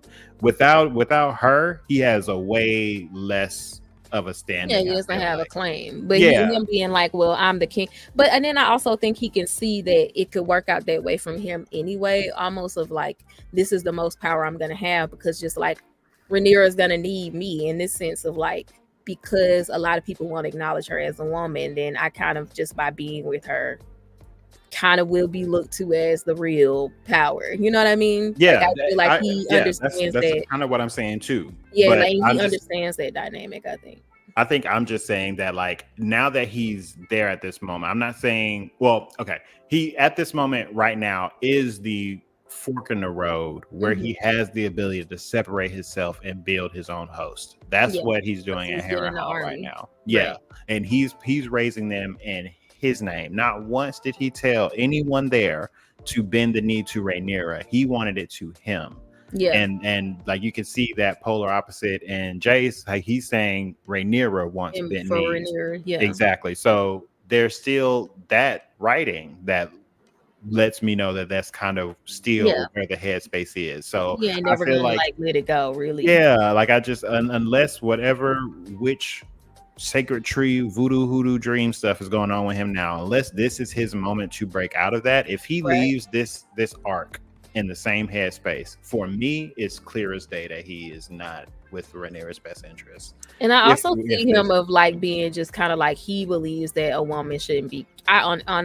Honestly just think that he's in the party if he doesn't believe a woman should be king either. Yeah. Like I think he does not believe in that, like his brother did. And I think he said that. So to some degree, I think that it doesn't necessarily mean he wants her out of the picture. I think it's just he's like, you're a woman, I'm a man, like we're married. You can be my queen and I'm gonna be the king because technically you are the queen, I'm the king. You're not King Rhaenyra. So it's like I think in his head is like I am the king. If I'm with Rhaenyra and she's the queen, I am the king. So it's like to some degree, I just think he doesn't believe that like she, you know what I mean? I think he's just in a party where he just doesn't believe a woman can rule because a king has to rule and he's the king. Yeah, to back that up, I mean, I can say I would assume his violence doesn't come from destruction. It comes from authority or dominance. Like to go as you said, like he believes he should be the one calling the shots. Rhaenyra has the audacity to order him around and tell him what to do and hold him to task when that should be him doing so. So and it's also like I'm your partner. And also like in the same way, it would be hard though for Daemon to like no. I would think to occupy that space would be hard because there had never been a queen ruler before her. And now he's the king consort. Yeah, but it's like, well, yeah, you trying to like, I ain't no bitch. Like, no, you the first lady. Kind of like, yeah, like you the stand first up in your Michelle Obama. Daemon as being the first lady. Like, that's crazy because you think about, and it's interesting because in season 1, when we first started, that was the conversation. And Rhaenyra was like, I don't want that life. Like, when you marry a king, you just become the person who cranks out babies. And like, that's all I am. As the person who's married to the king. And then it's like, well, Daemon's kind of like in that space of like, you are not the king, but you also don't crank out babies. I feel like it would be hard for him to know, like, what the fuck am I supposed to do then? Like, what is my role? And he's like, you're treating me like I'm just a servant, or I'm like a do boy, not even a hand of the king almost. You're treating me like, oh yeah, because she did not, Rhaenyra ain't that dumb. She ain't about to make him the hand of the king. She gave that to Corlys. But I can see why it's kind of weird. Like it's an unwritten role. Like there's no one before him that's been in his position. So as the king consort, what does the king like? But that's not even in my brain. Maybe that's just me coming at it in 21st century mindset. But I'm like, that shouldn't even be a problem because you're already disrupting the status quo. You're already breaking the norm by being a female queen. You determine what that role as a king consort looks like. Give him authority. Make him the master of something else and change what that looks like. Like, you're not following the rules now. The rules now. So why should it have to be the same for Daemon? Yeah, that's what I'm saying. That's what I think some of the issue is. It's like neither one of them know what Daemon's supposed to do. Because you do have that king title in front of your name. King, consort, or king. And then it's like, with the patriarchal way it's been, it's like, okay, well, having king in front of your name typically come with some power, authority. It means a lot of things. So like, what am I? Like, what am I, bitch? Like, I don't know. It feels like it'd be very confusing. Like, it would be a hard role to be in. Because, like, I'm not here just having babies. That's not my role. So, like, that's your job. And they already have a slew of kids. So then it's like, do I go out and fight battles for you? Because now I just feel like Sir Criston Cole kind of. Like, if I'm just gonna go fight battles. But which, if you really believe that was your queen and you really supported her, but that's like that's still less of a like equal. Like, I'm your partner, and I think that's what I'm saying. Like, for me, it feels like the same thing Rhaenyra is complaining about. Like, I don't want to just be the servant of my husband who's a king by having his kids. I want to be like an equal. But I feel like if she puts Daemon in that same position of like a Criston Cole, who is a knight, who is pledged to serve with his life the king or queen, like you're treating Daemon the same way. But she also can't trust him to give him that type of power, though. Well, yeah, of course I know she don't trust him. Which also fucking sucks. Right, exactly. Because that would be the answer, is just to simply just lay out what our agreement is to what we are doing moving forward. And like that would exactly. But she don't trust him because her dad didn't trust him. So it's like trauma. And she got reason not to. You see what happened to Jace. Not Jace, but Jacaerys. But we got reason to understand it. But that's what I'm saying. I can understand how it could be frustrating for Daemon, because it's like, what do you want me to be? You want me to be your husband who's the equal? You want me to be your knight? You want me to be your fucking do boy? Like, what the fuck you want me to be? And it's frustrating. I can see that being frustrating. So, you know, I hope. Let's talk about somebody that got their shit on, that got their head together, and that is Baela Targaryen talking to her goddamn fucking mopey ass granddaddy. Oh yes, I love her. I just love her. We've got more screen time with her, but I just like I'm so enjoying like getting to know her. And yeah, she said him till she got Corlys together. Held him to task, girl. Like that's the thing. Like the way she got him together about Rhaenys, and he needed to hear that because how dare you bring up again? How dare you bring up again that you should just get lost at sea again like you did before? Like you see what the effects that was to the people that love you. And Baela's still here, Rhaena's still here. You just gonna go out there and ignore your duties once again, which is the exact opposite of what Rhaenys wanted. Like, be the man she expect you to be. Like, if not for anybody but for Rhaenys, and then her fucking grandchild's over here getting you together. Like, bitch, she is not your property. She is not something to be taken from you. Like, she was a beast. Like that. Like, I love that she turned that fucking throne down. The king, with the queen that wasn't, the king that wasn't, the queen that always was. Right. Basically, that's what she was like. She was that bitch. She wasn't just like your little wife to have. And that's what I'm saying. That thing keeps coming up of like a lot of the gender roles and like how people see each other. Like, I see you as my property, or it's like, bitch, I'm more than just your property. Like, she was that bitch. Right. And it's exactly how she would have wanted to die. And recognize that. As much as you claim to love her, how can you not see her? You know what I mean? Yeah. Like, you know she got that fire in her. Like, she got that real Dracarys right there in her chest, and you treat her like she wearing fucking maid outfits and walking around here.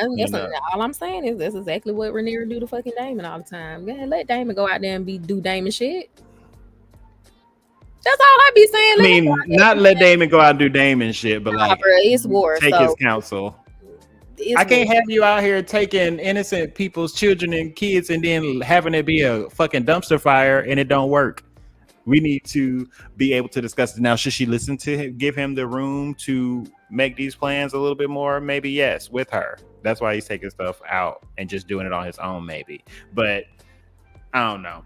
Damon's probably like, I mean, yeah, I didn't tell them kill the baby, but them niggas. You know you did. You said you got to do things the crown can't do. He said the son, right? He said. No, I'm talking about on the next egregious act. He was like, sometimes the crown can't be seen doing things, and he was like, I take it, you know what I mean? Like, you said go out there and kill them kids. Snatch them wives away. That's what you said with your eyes. Daemon be out here killing kids. Like, I just be like, but also at the same time, I think in his mind, he's like, this is war. Nobody's playing fair. Who gives a fuck? Like, I just think in his mind, he's like, war crimes, I'll do them. But somebody got to.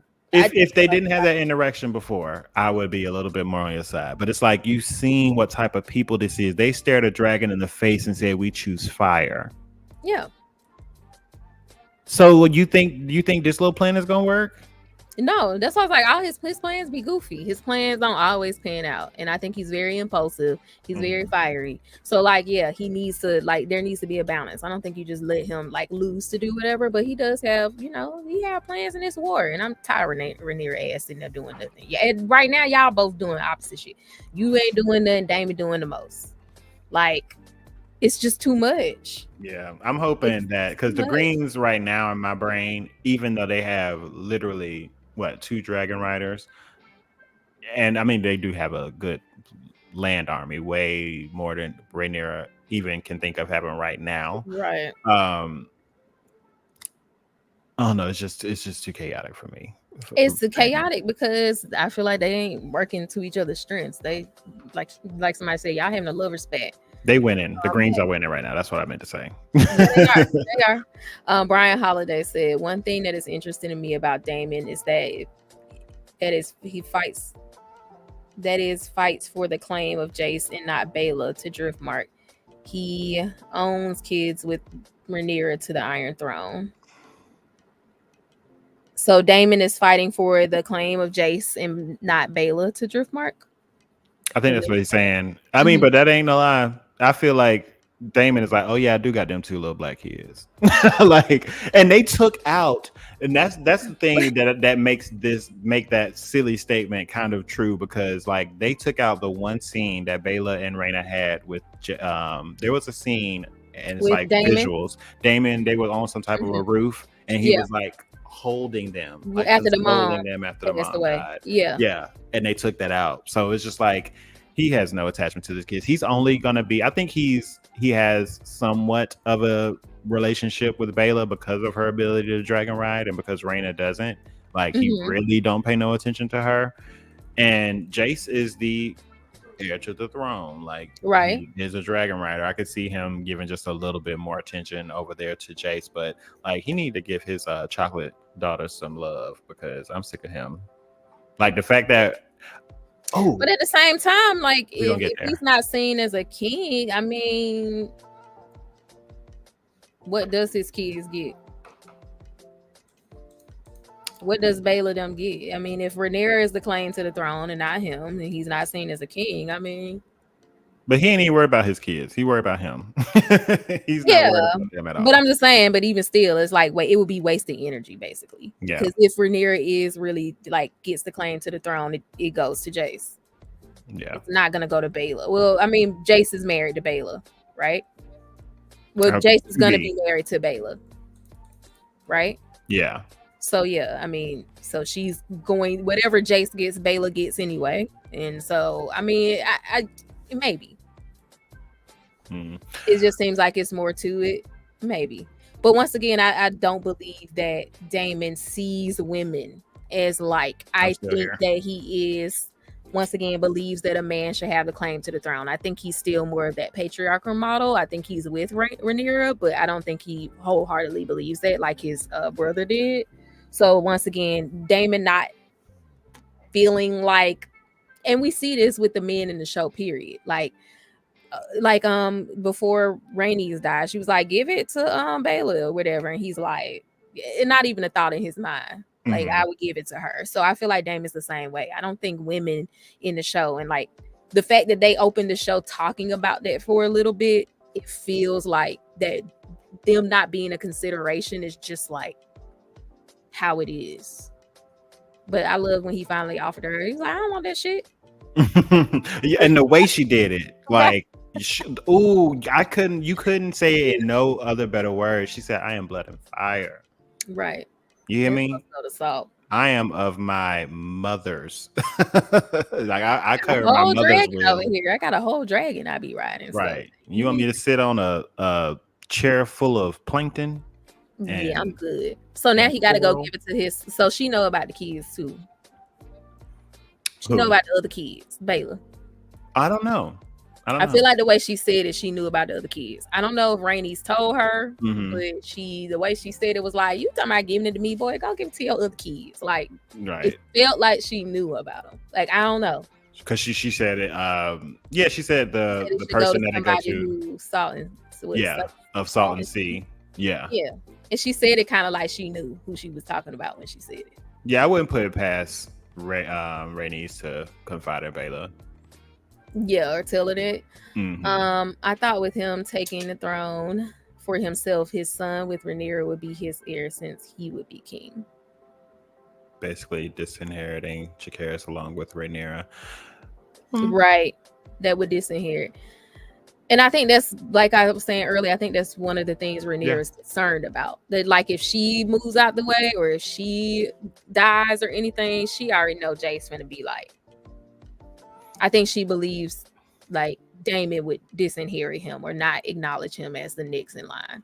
Yeah, that's because she's not leaving no room for him to rule beside her. You know what I mean? Like if she allowed the idea of him to rule beside her, she wouldn't have to have that worry. He would rightfully be there after he passes. You know what I mean? But yeah, she's not of that same mindset. Rhaenyra said she's been saying the last 2 seasons it is my throne that they took, not ours. Does she? It kind of feel like she sees him as the ops, like you basically sleeping with the ops. I would. I just based off my experience of you over the last decade plus, because I know you since I was born. Like nobody knows you better than me. Kind of, yeah. Nobody alive kind of knows you better than me. I don't know. I can. If I was to put myself in Rhaenyra's body, I've just seen too much to fully have any reason to not sleep with one eye open around you.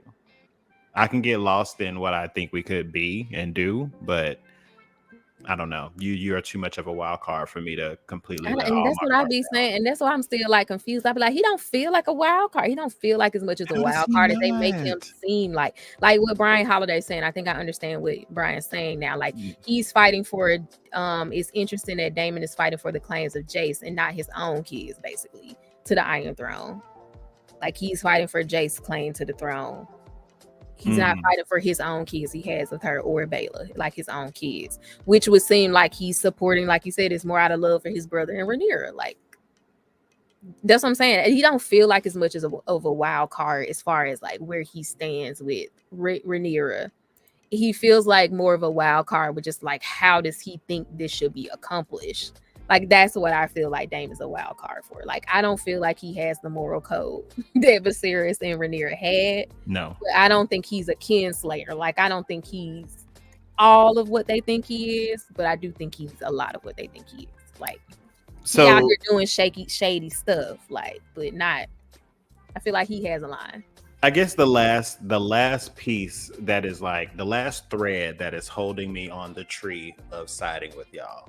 I mean, that of not siding with y'all is Alice's whole part in this and these visions. Like, like the vision, him like chopping her head off. Yeah, like, is that not his internalized wants, or is it just simply aggressive metaphor for him wanting to be in that power seat? You know, because that is very hardcore imagery of things that are being brought up in you, and we see that this is like things you fantasize about or things that you want to hear or want to see or want to do.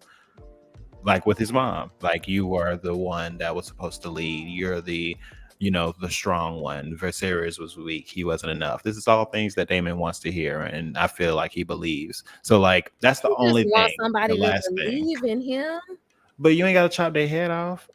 He chop off old boy mouth when he was talking. Wasn't it Daemon? Feel like that was yeah, Daemon chopped off Corlys's brother's head. That was still crazy. But yes, I don't know. I feel like he ride for them.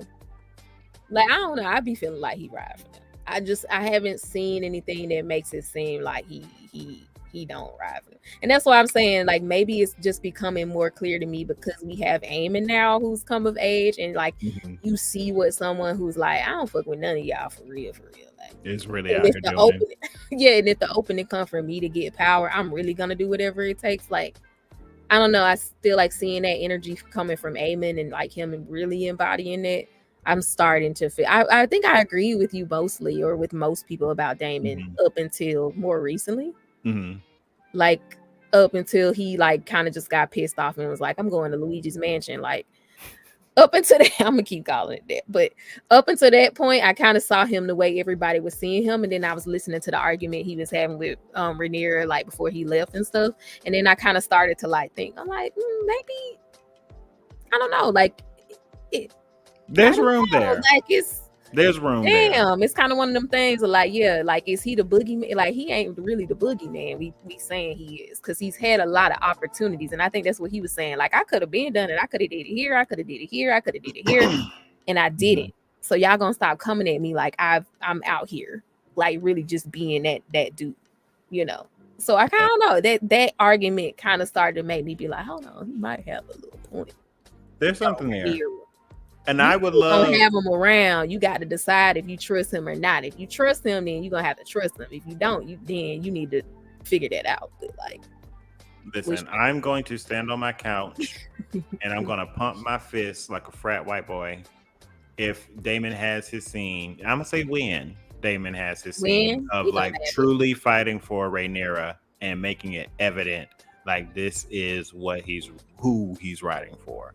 Yeah, like I just need to see that. Like I said, if we get out of this arc of him in Harrenhal and he's still moving kind of the same way he's moving, I don't know how the odds look.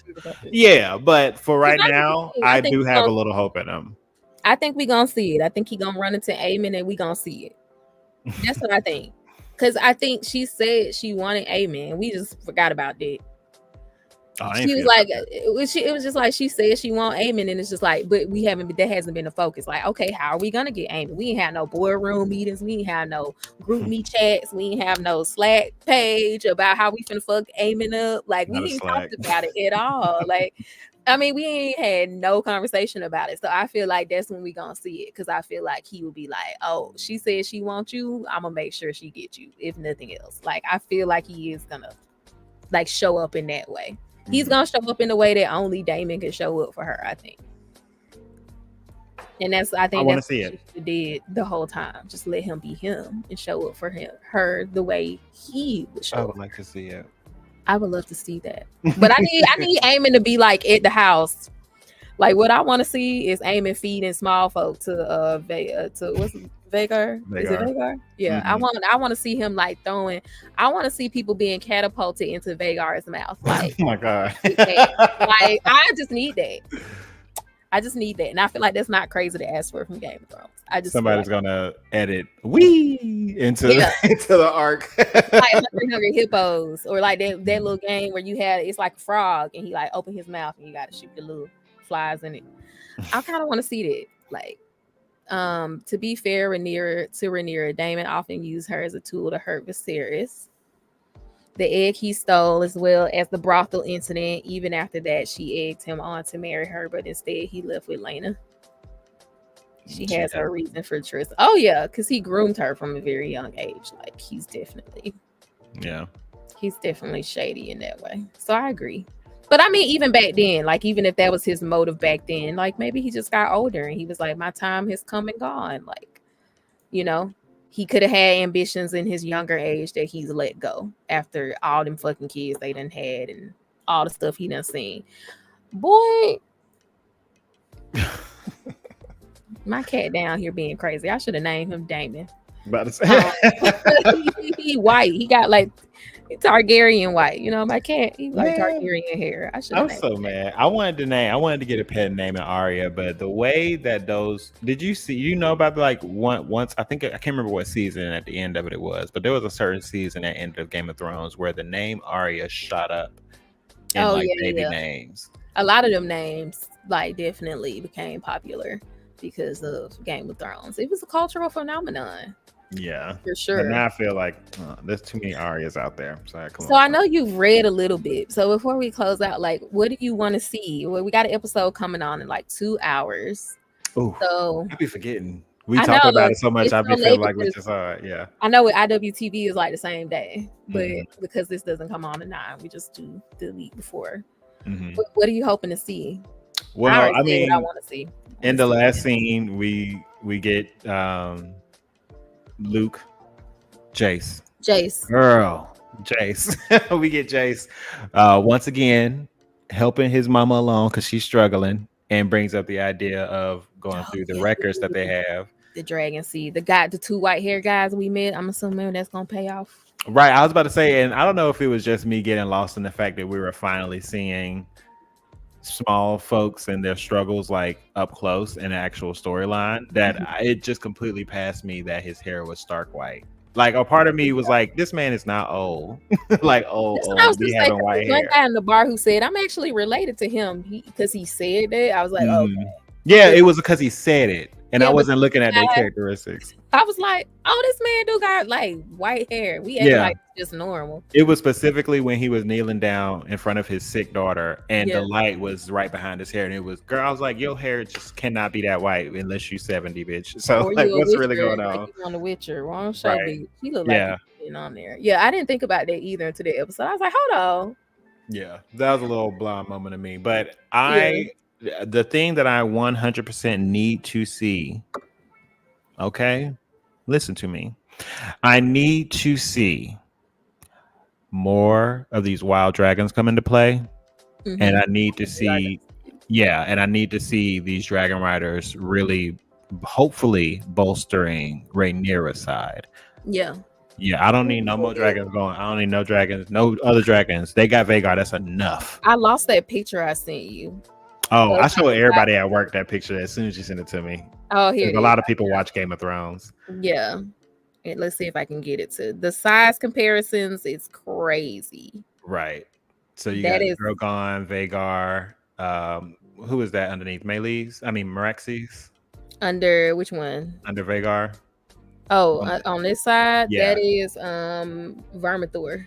Oh, that's Vermithor? Okay. Yep. Vermithor, Dreamfire, Meleys, Drogon. Drogon, yep.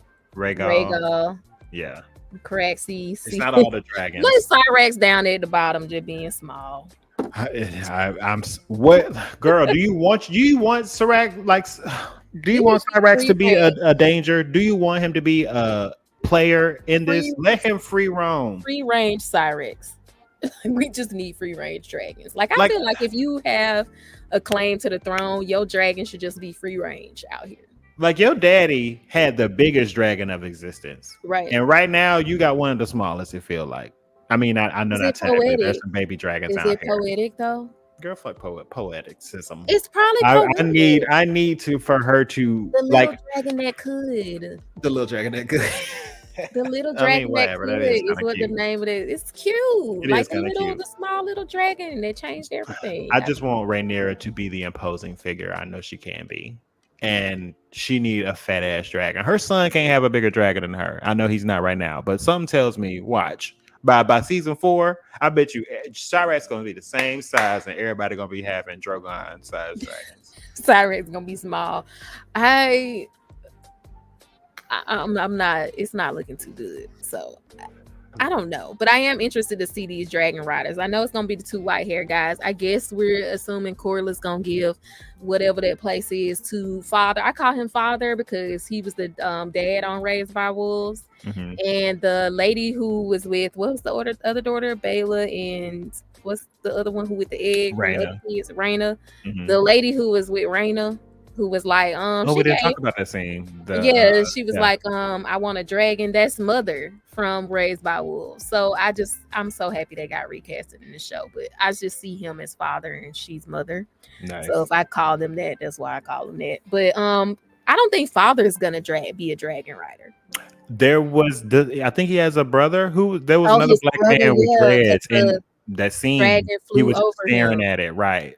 Yeah, right. For a little foreshadowing, maybe. So it's gonna be him. So he gonna get the property, and then the brother probably gonna be the dragon rider. Ooh, that'd be cute. So we got at least 3 dragon seeds right now. 3. Yeah, I'm ready to see the rest. Now I'm like my golden wish. So you asked me what I expect to see, and that's what I want to see. I want to see more dragon riders claiming dragons come into the fold, giving us more meat there. But also, did you see the preview or the trailer for this episode? I think I had to rush off before I could watch it. Some tells me, looking at that trailer, that they might be changing some stuff up. Like I think Rhaena could claim that dragon. That seems I think it's one of those free dragons that are roaming around. There's a scene that looks like she saw it with one of Rhaenyra's kids, like with her. So I want to see that be a good scene. We're already at episode 6. We got 2 more after this. I want to see some really good scenes, and seeing her claim a dragon. And that would be a cute follow-up to the conversation she had with Mother. Yeah, because she keeps talking about how powerless she feels and that she's not like of any use. So if you're gonna be real heavy-handed, got no dragons in the either. So And that's the thing. She wants a dragon. Wants a dragon. She wants a dragon. She's not happy with the babies. Yeah. Yeah. I want them also, like, and so she's younger than Bayla, right? Yes. Okay. Or are they the same age? No, she's older. Bayla's older, I believe. Bayla's older? Yeah. You're talking about Rhaena mounting Sheep Stealer. Sheep Stealer. That's the name. Yes. Which I agree. I think that's the way it's going to go. Yeah, I feel like at this point, if you've seen a dragon in a person, it's like that's going to be there. Like that one who was with the guy with the locks, and then so yeah, I think that's basically a safe assumption to make at this point. So yeah, I hope we get to see that this week episode. Fingers crossed. See that. And I want it to be a real tumultuous situation. Like I want them to damn near almost die, and Rhaena be. I want my heart to be Sylvester. Oh, that's what it was. Sylvester. That's what. Aemon said to Vhagar. Oh yeah. Like, that's so weird. That just came to me like that. That's what I was about to reference that scene though, because I was like, I want to feel like how I feel when I watch Aemon try to ride Vhagar. Yeah, first time when he was little. So I'm like, Sheep Stealer ain't no small ass dragon, and it's probably just crazy anyway. Before you have something to like hold on and latch yourself onto to like. Oh my god, yes. How is Daenerys doing it the whole Game of Thrones? She's crazy. That's why she's just gripping on thorns. I wonder how they're gonna do the Nettle story since she's supposed to have been sleeping with Daemon. See, I don't know nothing about these people. Yeah, I mean, I know a little bit about it. I think like I don't even have enough context to know who nothing are to eat for the, like I feel like it's a spoiler, but I'm like I don't even know nothing. Yeah, let's not give any like context to it. But to answer your question, I think not question, but if I'm to give you any context, I think they're giving Nettle's storyline to Rhaena. Oh, okay. And let's just leave I don't it know who Nettles is. Okay. Like it's not. It's so this isn't as like I'm not as crazy about it. Like IWTV, I'd be like, don't spoil it or you getting banned in the chat. Okay. I'm not as crazy because I do know some stuff and like. Cool. Yeah, I'm not as crazy about Game of Thrones spoilers. Although I do, while I'm watching this now, there is a lot of stuff I don't know, and I am enjoying seeing stuff come together. Point. Yeah, so like I mean, just leave a couple for me then. Just really big ones like death spoilers. Don't give me those. Don't tell me that's pretty much. If we was gonna see a death this episode, do not tell me that. Yeah, I don't want to. The only thing I don't want is death spoilers, and I don't want to know who wins. That's like the only two. But once again, like watching the episodes, I do feel like knowing some background from the books will help me enjoy it and lock in more and not feel lost and confused. Because I do feel like the way the show is shot and the way it's playing out, it's like if you don't know anything, it's just like you're missing so much context. And I just think it's actually a shame. Yeah, because I think it makes it better to have like some of this background stuff and like know this stuff ahead of time. So I'm not feeling as much of like I don't want to know anything. Like I'm cool with this and like knowing background because I think it'll help me a lot when I watch the show. I don't often say this. Honestly, a lot of the times I'm on the opposite side of this, but I think Game of Thrones could actually benefit from some form of a narrator. Yes. But like just some voice in the back could be one of the characters. At the end of the fight, guys got that random narrator that just come in, right? Stuff get complicated. Like we know y'all ain't finna know. But even like Bridgerton, like Lady Whistledown, is like the guiding force and a welcome narrator in the show. What would the Game of Thrones narrator sound like? Oh, it would have to be it. I would really, for me personally, it's gonna have to be either that lady that does the voice for Baldur's Gate, or David Attenborough. And the fact that you know that person's name, like what are they? And it's okay, Amber. Yeah, it's cool. Like it's safe. Once again, that's the only two things. I just don't want to know who died, and I don't want to know who wins. Everything at this point, like I'm cool with it because like it's actually helping me understand what's happening and put people in places and like latch on to what's happening better. So don't worry about it. And we're coming off the heels of Interview with the Vampire, where we absolutely did not want any spoilers. Yeah, just a little different. That was like we was in here like, if you drop a spoiler, you're getting banned. Like, it's kind of crazy, but it's not that serious. But yeah, I'm looking forward to the episode today. We're getting towards the end. We know with Game of Thrones, it's always a build up. Yep. I feel like we're right around the area, either this episode or next episode, where I feel like stuff has been happening though. Like, I'm not saying nothing crazy. Yeah, it just hasn't been like let's set off fireworks. Do you think it's gonna be this episode or the next one? Because it's never really like the last one. Honestly, with the pacing, it could be the last episode, but it definitely gonna be the one next week or the last episode. Yeah, because they usually do 10. I think they're only doing 8. They're only doing 8. Yeah, and usually episode 8 for Game of Thrones is infamously crazy. Yeah, that penultimate episode. Yeah, so I don't know. Now I'm scared. I'm like, is it gonna be 8 or is it gonna? Because usually they close out stuff or leave you with a cliffhanger. So I don't know. I'm looking forward to it. We definitely might get some juicy stuff though. So let's see.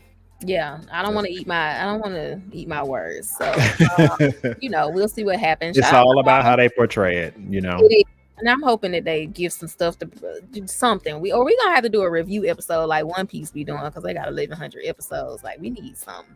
I be needing something. Shout out to the new viewers who joined us today: Chris Smalls, Brian Holiday, and Amber Poconuts. It's nice to see new names in the chat. I love it. So we should be doing a week DreamCon. But depending on what happens in the episode, we're gonna be together. So it's like if it's real crazy, bitch, I'm hitting a lot. let's film an episode between sales at DreamCon at the booth. Yeah, I always have goals about what I want to do. But yeah, we will be at DreamCon next week in Texas. So we will not be like in this format. But if the episode is crazy, we'll usually are done that day. I think early, and then that night it comes on. So I don't know. I can't make no promises. But if it's crazy and we can't wait till the next Sunday to talk about it, then we'll either do it, maybe pop up in the middle of the week or something like that. But I'll try to put up a notification or like a little schedule live so you'll know it's coming. Make sure you hit your notifications so you'll know when I go live. I am liable to pop up randomly in the middle of the week right now because it's just crazy. And anything else before we go? I think that's it. Nope. Long live the dragons for however long that is. Team Amen. Let's go. I need death and destruction. Always choose violence. It makes life spicy. Anyway, y'all don't forget to keep it cute, and we'll catch y'all when we see y'all. I don't know what it's gonna be. But bye. Bye.